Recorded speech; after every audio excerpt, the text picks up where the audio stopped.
All right, welcome everyone. Today we're diving into something that is, well, it's a real mind bender. We're looking at a text called the Quantum Monastery, and its core idea is absolutely wild. What if, for the last 2,500 years, Buddhist teachings weren't just beautiful metaphors, but were actually literal descriptions of quantum physics? So, the source doesn't waste any time. It hits us right away with its central teaching. And get this, it doesn't come from a monk. It comes from the monastery itself. The claim is that this place isn't fixed in one spot. Instead, it exists in what's called a quantum superposition. Basically, it's in multiple places, or states, all at the same time, just like a tiny particle. So, what does that actually mean? Well, here's how it plays out. Let's say you approach this monastery from the east. What you'd see is classic Tibetan architecture. You know, the white walls, the shimmering golden roofs, prayer flags flapping in the wind. It looks and feels like a completely solid, totally real place. Okay, but what if you came at it from the west? Well, reality, it just collapses in a completely different way. Suddenly, you'd find yourself in a classic Japanese Zen setting. We're talking serene rock gardens, those sliding paper doors. You can almost smell the green tea. It's the exact same location, but a totally different reality. And this is where it gets really, really strange. So you've tried the east, you've tried the west. What about the north? Well, if you approach from the north, there's nothing, absolutely nothing, just an empty mountainside. The monastery is just gone. See, this isn't some kind of magic trick. This is the core teaching. The reality you experience depends completely on how you choose to look at it. Okay, so the big takeaway here is that this isn't just a cool story about a magical building, right? This whole thing is a direct analogy for a fundamental and honestly pretty bizarre principle of quantum mechanics. And it's the monastery's first core teaching. The simple act of looking at something literally creates the reality you see. And this idea is perfectly illustrated by a real-world experiment, the famous double-slit experiment. Here's how it works. When you're not looking, a tiny particle, like a photon, acts like a wave. It actually goes through both slits at the same time. But, and this is the wild part, the very second you try to measure which slit it went through, the act of you observing it forces it to choose. It stops being a wave and acts like a single little particle. Your observation literally changed its behavior, its reality. And this leads us to the source's most radical claim. The idea is that when the Buddha taught that things are empty of any fixed, inherent existence, he wasn't just being philosophical or poetic. He was literally describing the quantum nature of our universe, just, about 2,500 years before physicists even had the math to prove it. So, this brings us right back to our monastery, doesn't it? It exists in that state of quantum superposition. It's Tibetan, it's Japanese, and it's not there, all at the same time. It's just a wave of possibilities until you, the observer, show up with your particular angle of approach and collapse all that potential into one single solid reality. Okay, so if observation creates reality, what's next? Well, this builds into an even more profound idea. The monastery's second big teaching completely reframes compassion. It's not just an emotion or a good thing to do. It's a fundamental law of physics. Now, this whole idea is based on another quantum mystery, entanglement. You might have heard of it. Einstein famously called it spooky action at a distance. Basically, when two particles get entangled, they're linked forever. If you measure one, you instantly know the state of the other one, even if it's on the other side of the universe. They stop being two separate things and become one single system, just spread out across space. So how does this connect to compassion?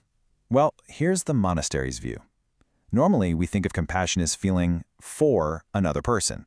Like there's you, there's them, and you're sending good vibes across that gap. But the quantum view, it says there is no gap. Because we're all fundamentally entangled, another being's suffering isn't just something you feel bad about. In a very real way, it is your suffering. You're not just feeling for them, you're feeling as them. And the source even gives a meditation practice based on this idea. The key is, you don't try to force a feeling of compassion. That's not the goal. Instead, you just sit and try to feel for the actual, physical, quantum connection that already exists between you and someone else. The text claims that when you just rest in that shared, ambiguous state, compassion just shows up. It arises all by itself as a simple recognition that you're part of the same system. All right, let's move on to the third major teaching. This one tackles probably one of the most misunderstood concepts in all of Buddhism, this idea of emptiness. The monastery takes this concept and completely flips it. It's not about nothingness. It's about the most powerful something in the entire universe. Think about it. In our everyday lives, we think of empty space, a vacuum, as, well, empty, a total void. But quantum physics tells us something completely different. It shows us that empty space is actually a seething ocean of energy, with tiny virtual particles popping in and out of existence constantly. It's not an absence of stuff, it's pure, raw, unformed potential. And this gives a whole new layer of meaning to one of the most famous lines in all of Buddhism from the Heart Sutra. It's that classic line, "Form is emptiness, emptiness is form." It suddenly stops sounding like a confusing riddle. Form is emptiness means that all the solid stuff we see around us is just a temporary ripple, a little wave on that vast ocean of quantum potential. And the flip side, emptiness is form, means that this ocean of potential is constantly giving birth to the material world. I mean, the implication here is just staggering. It means your body, the chair you're sitting on, everything you see isn't a fixed, solid thing. It's a dynamic process, a temporary pattern that is constantly bubbling up out of this underlying field of pure potential. Okay, so, if reality itself is this fluid, unfolding quantum process, what does that say about the one who's experiencing it all? What does that mean for you? For its final teaching, the monastery turns the lens right back around, directly onto our own consciousness. So let's ask the question. Is your mind basically a classical computer? You know, something that just processes definite bits of information.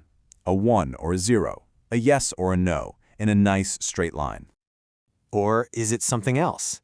Is it a quantum system, something that can exist in a superposition of states? You know that feeling of being happy and sad at the same time, or totally certain and completely unsure? Maybe that's your mind holding multiple possibilities at once, until you collapse them into a single thought. And what about your sense of self? Is it some fixed, solid thing? Like a little CEO sitting inside your skull looking out through your eyes, totally separate from the world out there? Or maybe, just maybe, that self is also just a temporary pattern.